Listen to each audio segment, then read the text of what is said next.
America అధ్యక్షుడి ఆహ్వానంతో white హౌస్లోకి ప్రవేశించిన ప్రధాని మోదీ అమెరికా ప్రెసిడెంట్ జో బైడెన్కు అద్భుతమైన గిఫ్ట్ ఇచ్చారు. మొత్తం భారతీయ సంప్రదాయాన్ని ప్రతిబింబించేలా, అన్ని రాష్ట్రాల సంస్కృతిని కళ్లకు కట్టేలా ఓ విలువైన గంధపు చెక్క పెట్టెను మోదీ అమెరికా అధ్యక్షుడికి బహూకరించారు. రాజస్థాన్లో నైపుణ్యం కలిగిన నగిషీలు చెక్కే కళాకారులతో తీర్చిదిద్దిన ఆ గంధపు చెక్క పెట్టెలో ఎన్నో ప్రత్యేకతలు ఉన్నాయి. ఈ బాక్సులో సహస్ర చంద్ర దర్శనం అని రాసి ఉంచిన కార్డును కూడా ఉంచారు. ఈ గంధపు చెక్కను కర్ణాటకలోని మైసూరు నుంచి తెప్పించారు. ఈ పెట్టెలో ఓ వినాయకుడి చిన్ని విగ్రహాన్ని కూడా ఉంచారు. వినాయకుడు సర్వ విఘ్నాలను తొలగిస్తాడని భారతీయుల నమ్మకం అంటూ మోదీ అమెరికా అధ్యక్షుడికి వివరించడం గమనార్హం. ఈ విగ్రహాన్ని కోల్కతాకు చెందినటువంటి స్వర్ణకారులు తయారు చేశారు. ఈ పెట్టెలో ఓ దీపపు కుందెను కూడా ఉంచారు. హిందూ సంప్రదాయాల్లో దీపానికి ప్రత్యేక స్థానం ఉంది. వెండితో తయారు చేసిన ఈ దీపపు కుందెను కూడా బెంగాల్లోనే తయారు చేయించారు. 1000 పున్నములు చూసిన దంపతులకు దశదానం చేసే సంప్రదాయం భారతదేశంలో ఉంది. అందుకే 10 దానాలను మోదీ అమెరికా అధ్యక్ష దంపతులకు చేశారు. గోదానంగా చిన్న వెండి కొబ్బరికాయను, భూదానంగా మైసూరు నుంచి తీసుకొచ్చిన గంధపు చెక్కను, తిలాదానంగా తెల్ల నువ్వులు, హిరణ్యదానంగా బంగారు కాసు, అజ్యదానంగా నెయ్యి, ధాన్యదానంగా బియ్యం గింజలు, వస్త్రదానంగా బట్టలను, బెల్లాన్ని, వెండి నాణ్యాన్ని, ఉప్పును ఈ పెట్టెలో ఉంచారు.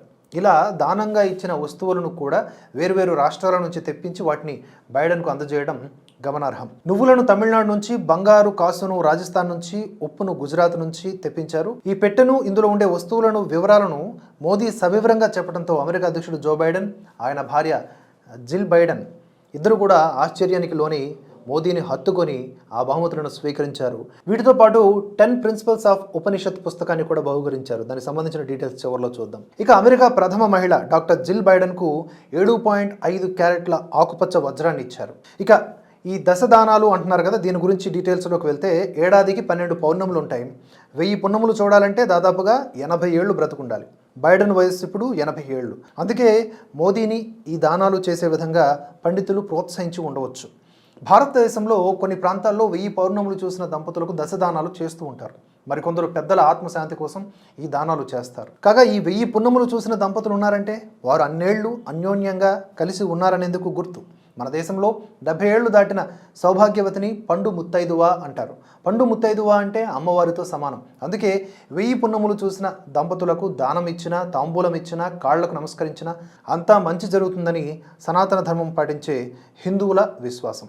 ఇక అటు ప్రధాని మోదీకి వైట్ హౌస్లో పసందైన విందు ఇచ్చారు బైడెన్ దంపతులు. అమెరికా అధ్యక్ష నివాసం అయినటువంటి ఈ యొక్క వైట్ హౌస్లో లభించిన అదిరే ఆతిథ్యానికి ప్రధాని మోదీ ఫిదా అయిపోయారనే చెప్పాలి. పరస్పరం బహుమతులతో గౌరవించుకున్న ప్రధాని మోదీ, అమెరికా అధ్యక్షుడు జో బైడెన్ దంపతులు అనంతరం ప్రైవేటు విందులో పాల్గొన్నారన్నమాట. ఇక మోదీ పూర్తి స్థాయి వెజిటేరియన్. ఆ విషయాన్ని దృష్టిలో పెట్టుకుని వంటల మెనూ తయారు చేసినట్లుగా కూడా నైనా కర్టిస్ అనే వ్యక్తి తెలిపారు. మోదీకి ఇచ్చినటువంటి డిన్నర్ మెనూలో ప్రత్యేకమైంది మిల్లెట్స్, తృణధాన్యాలను ప్రపంచవ్యాప్తంగా ప్రమోట్ చేస్తున్న ప్రధాని మోదీకి గౌరవం ఇవ్వాలి అనే ఉద్దేశ్యంతో అమెరికా అధ్యక్షుడి భార్య జిల్ బైడెన్ మోదీ కోసం ప్రత్యేకంగా మ్యారినేటెడ్ మిల్లెట్స్ను డిన్నర్లో అందించారు. ఇక మోదీకి బిడెన్ దంపతులు కానుకలు సమర్పించారు. అవేంటంటే 20వ శతాబ్ద ప్రారంభపు కాలానికి చెందిన పురాతన అమెరికన్ బుక్ గ్యాలీని ఆ దంపతులు కానుకగా ఇచ్చారు. అలాగే బైడెన్ పర్సనల్గా మోదీకి ఒక పాతకాలపు అమెరికన్ కెమెరాను కూడా బహుమతిగా ఇచ్చారు. దాంతోపాటుగా జార్జ్ ఈస్ట్మన్ మొదటి Kodak camera patent archival facsimile print, అలాగే American wild life photography hard cover పుస్తకాన్ని కూడా బహుమతిగా ఇచ్చారు. ఇక ఆయన భార్య జిల్ బైడెన్ ప్రధాని మోదీకి రాబర్ట్ ఫ్రాస్ట్ కవితల సంకలనం ఎడిషన్ కాపీని బహుమతిగా ఇచ్చారు. మొదటి ఎడిషన్ కాపీ ఇది. సో ఇక భారత్లో అనుబంధం ఉన్నటువంటి ఐరిష్ రచయిత, నోబెల్ విన్నర్ WB యెట్స్ భారత ఉపనిషత్తుల ఆంగ్ల తర్జుమా కాపీ శ్రీ పురోహిత్ స్వామి సహరచయిత. ఈ కాపీని బైడెన్కు భారతదేశ ప్రధాని మోదీ కానుకగా ఇచ్చారు. దీన్ని లండన్కు చెందిన ఫెబర్ అండ్ ఫెబర్ లిమిటెడ్ వాళ్ళు యూనివర్సిటీ ప్రెస్ గ్లాస్గోలో ముద్రించారు. కాళిదాసుడి రచనల ప్రభావం తనపై ఎంతో ఉందని WB యెట్స్ పలుమార్లు చెప్పుకున్నారు. అంతేకాదు రవీంద్రనాథ్ ఠాగూర్ సమకాలికుడిగా పేరున్న యెట్స్ 1923లో సాహిత్య రంగంలో నోబెల్ అందుకున్నారు. ఇక్కడ మనం గమనించాల్సిన అతి ముఖ్యమైన విషయాలు ఏంటంటే, ఏ దేశం వెళ్ళినా కూడా మన దేశానికి సంబంధించినటువంటి సంస్కృతి సంప్రదాయాలను పరిచయం చేయాల్సిన అవసరం ఆ దేశ ప్రతినిధులకు ఉంటుంది.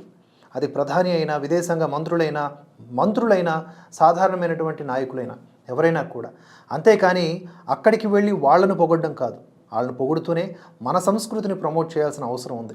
ఏ విధంగా అయితే ఈరోజు భారతదేశంలో పుట్టినటువంటి యోగా ప్రపంచవ్యాప్తమైందో భారతదేశ సంస్కృతి కూడా ప్రపంచానికి తెలియాల్సిన అవసరం ఉంది. ఎందుకంటే ఈ సంస్కృతిలో స్వేచ్ఛ ఉంది.